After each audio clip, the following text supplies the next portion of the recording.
Fala pessoal, tudo bem? O que tem de mais importante para a gente saber hoje no mercado cripto, depois da quebra da FTX, é o que eu vou te mostrar agora. Como que anda a saúde financeira das demais corretoras e também o que a gente tem de objetivo sobre o grau de contágio no mercado em geral depois da quebra da FTX e da Alameda, tá bom?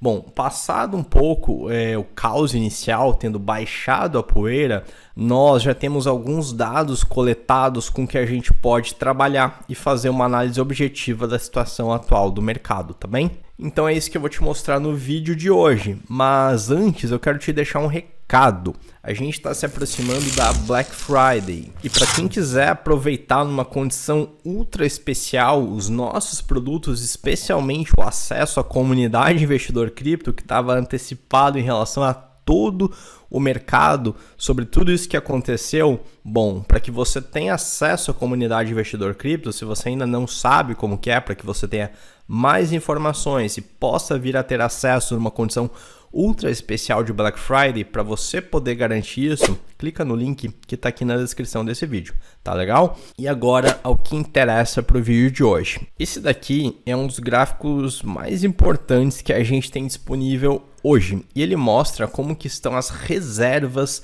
de cada uma das corretoras. Aqui a gente tem da Deribit, que é uma corretora de opções, da Bybit, da Huobi, KuCoin, Crypto.com, Bitfinex, OKX e também da Binance. Esse gráfico ele mostra a relação das reservas entre aquilo que é uma reserva limpa e a reserva composta por tokens autoemitidos, que é o equivalente ao que a FTX tinha. Se a gente tivesse aqui o gráfico da FTX antes da quebra, esse retângulo laranja ele ia estar lá em cima, porque as reservas da FTX elas não eram limpas, elas não eram em outros ativos, elas não eram em Bitcoin, não eram em stablecoins. As reservas eram compostas por uma proporção muito grande de FTX, tá bem? Então dessas corretoras aqui, as reservas compostas por um token que elas próprias emitem, a gente tem uma pior relação aqui na Huobi. Você pode observar aqui que no dia do colapso da FTX, o FTT, que é o token da FTX, ele obviamente despencou. O token da Binance ele caiu um pouco, mas permaneceu relativamente estável, ele caiu junto com todo o mercado, mas a gente teve um token que ele caiu mais do que a média também, que foi justamente o token da Huobi, que é nessa linha aqui azul clara. Aqui um parênteses, a gente teve um token que ele bombou porque ele foi criado justamente com a proposta de ele ser confiável logo depois da quebra da FTX, que foi o token da BitMEX, o BMEX. Então você acabou de ver que o mercado está dando importância para as reservas, para a prova de reserva de cada uma das corretoras.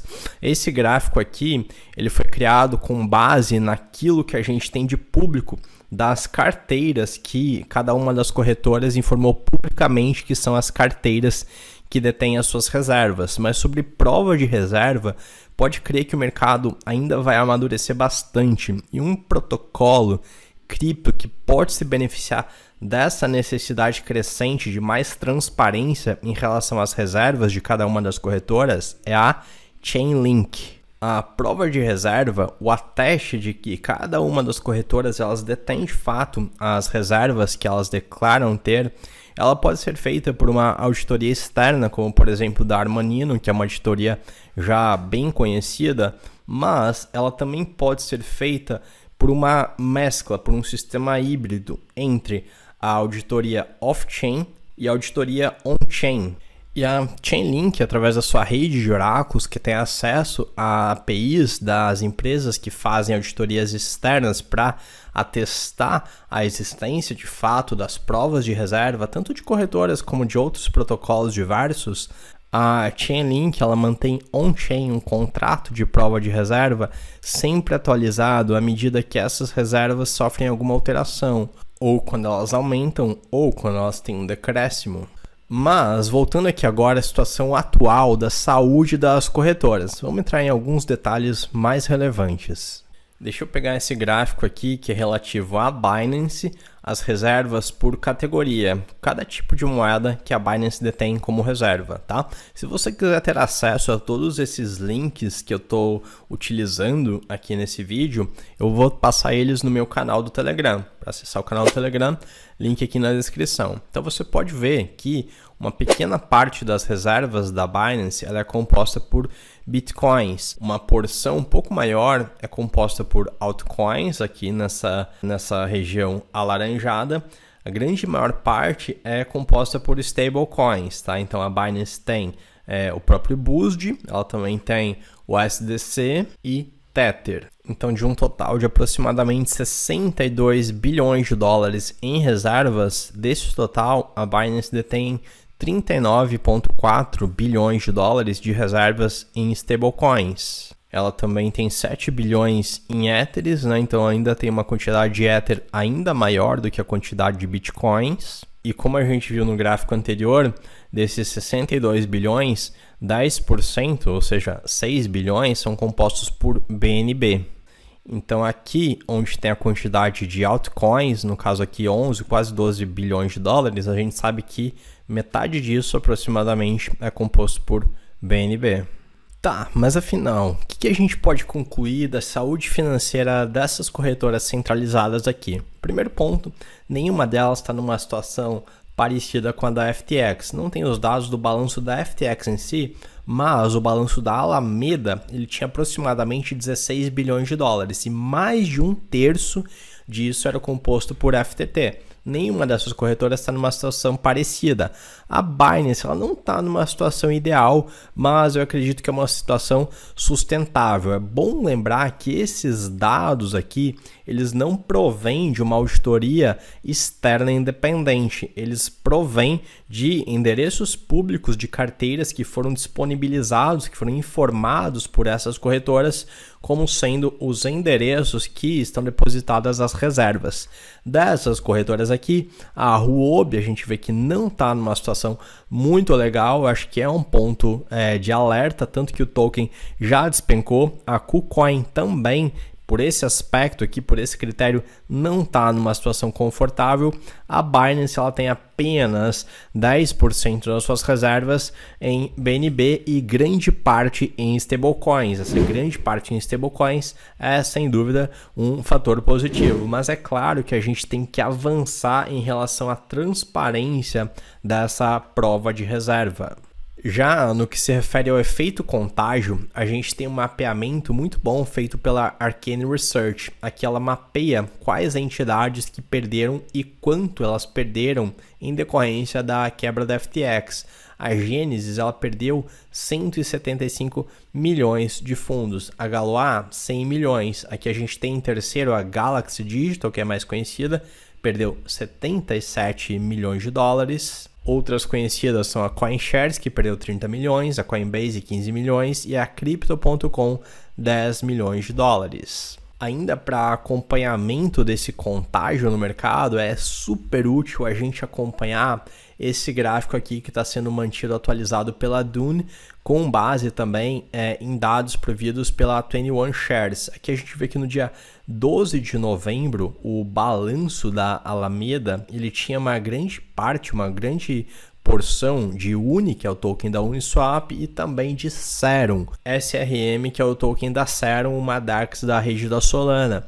Tanto que esses projetos eles foram altamente impactados. E agora a gente tem uma proporção maior de USDC, tem 96 milhões de dólares em USDC e também tem uma parte bem significativa de LDO, que é o token da Lido DAO. Não é Lido Finance, tá? É Lido DAO hoje em dia. Então, no momento atual, ainda tem no balanço da Alameda Research cerca de 3 milhões e 200 mil dólares em LDO, o token da Lido. O que é um ponto de alerta, porque a situação da Alameda não é nada boa, como todo mundo sabe.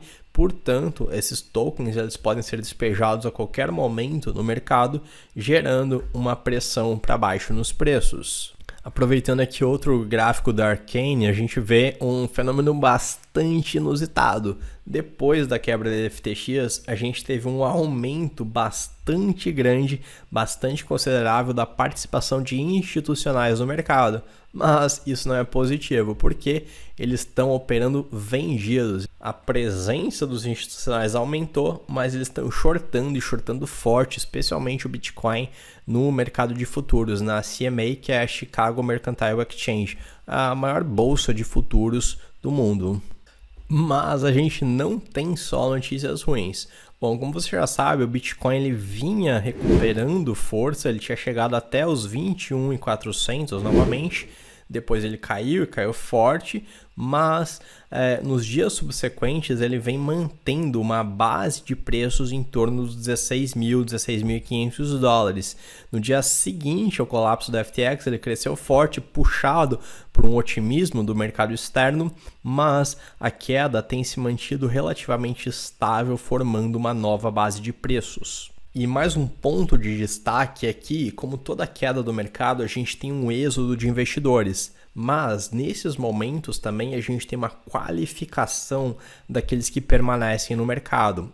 Ao mesmo tempo que as pessoas estão perdendo a confiança em alguns segmentos do mercado, notadamente corretoras centralizadas, as pessoas não estão confiando mais em delegar a custódia dos seus ativos para terceiros, a gente vê um aumento do interesse por pesquisa como, por exemplo, de hard wallets, tá? Então a gente vê aqui um aumento repentino de buscas no Google por Ledger, Trezor, que são hard wallets, que são cold wallets, tá bem? Então são formas de você armazenar seguramente as suas moedas.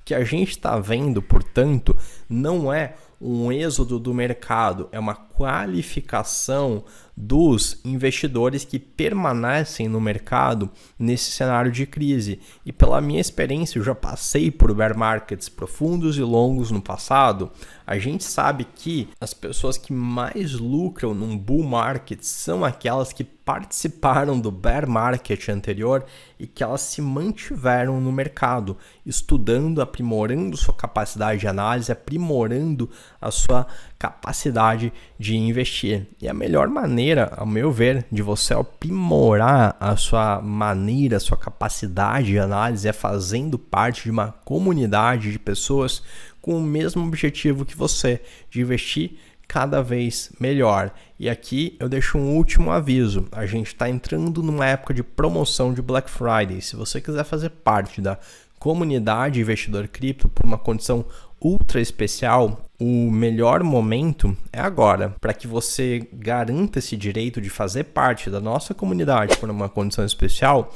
Acesse o link que está aqui na descrição. A gente se vê no próximo vídeo, um grande abraço e até mais.